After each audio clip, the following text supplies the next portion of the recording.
My name is Ronnie Bauer-Pugmire, and I'm a school psychologist. I have been with Kent School District for, I believe, 8 years. It is National School Psychology Awareness Week, and it's important to celebrate and make this known because not a lot of people know what a school psychologist is. I didn't know what a school psychologist was when I started grad school. We are educational experts with expertise in the intersection of mental health, learning, and behavior, and that is to help students succeed academically, socially, behaviorally, and emotionally. So we support students' ability to learn and teachers' ability to teach. My name is Charles Cannon. I'm a school psychologist at Mill Creek and Horizon, and I've been here 3 years now.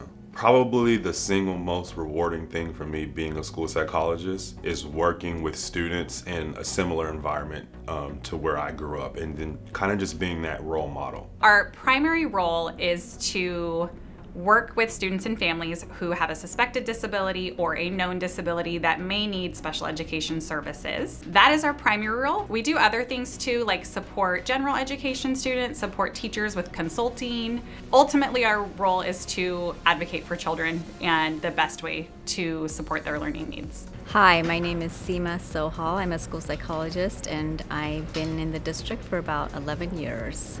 You know, we're in every building in the district. We work with the youngest of the kids to the high school kids, and so the needs are often very different in each of those age groups. And I think that we as psychologists are really good about understanding, cultural differences and backgrounds and language barriers that we might encounter with working with students. And I want the community to know that we're working really hard on dealing with those barriers and providing access and support to our students. COVID-19 put a pretty interesting twist on the work that we do.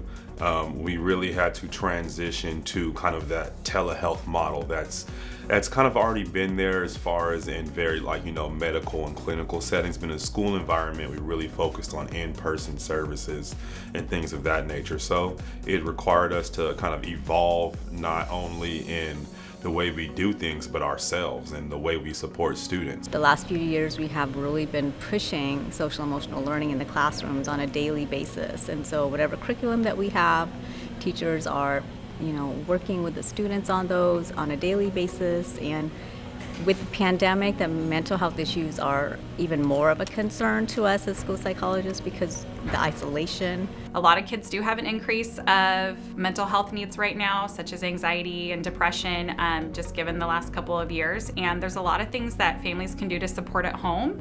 Getting mental health counseling to just kind of maybe changing some things within that home environment. Parents, if you are wondering if something is going on or wondering if you should try something different or get your child some support, please reach out for help, and we're happy to give those resources and tips.